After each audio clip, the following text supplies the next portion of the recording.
কোন গাছগুলো? শালগম, ফুলকপি, ট্যামকপি। ট্যামকপি চিনিস? কিসেরে বলে বলতো? গোল গোল, এগুলাকে বলে ট্যামকপি বা বিট কপি, যেগুলাকে ওলকপি বলা হয়।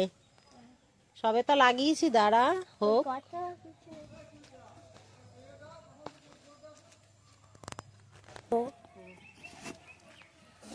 কি পারবা মাম্মি এখন?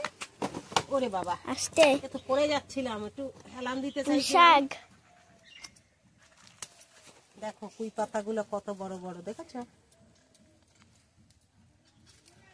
পুঁই পাতার কিন্তু যত বড় হবে তত, এই যে শিরটা দেখতে পাচ্ছ, শির, এগুলোকে শির বলা হয়, ততই মোটা মোটা। এই যে দেখো,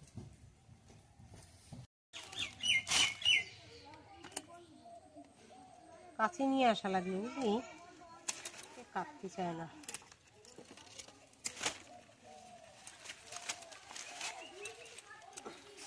এটা আবার হবে, রেখে দিলাম।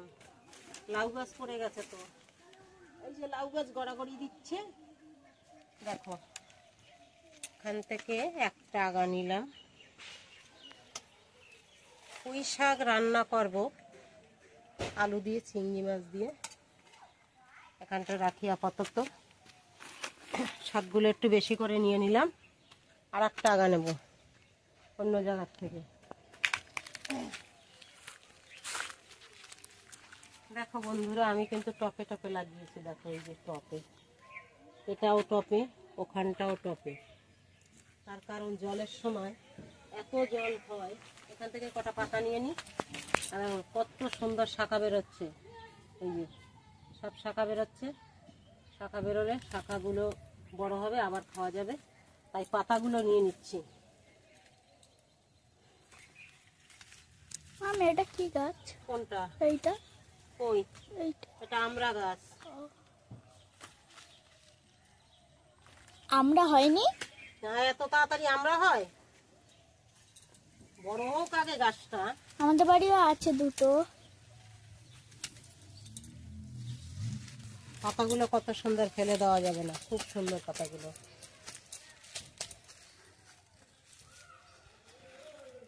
ওখান থেকে আগাটা নিয়ে নেব।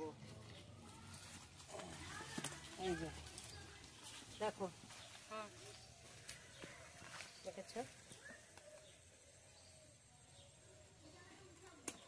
এই যে আবার ঘুরিয়ে রেখে দেবো।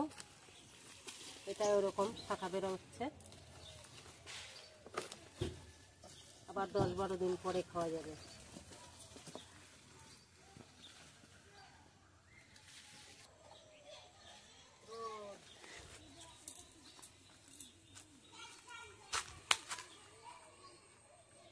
সিম এখনো খাওয়ার মতো হয়নি, এই যে হচ্ছে।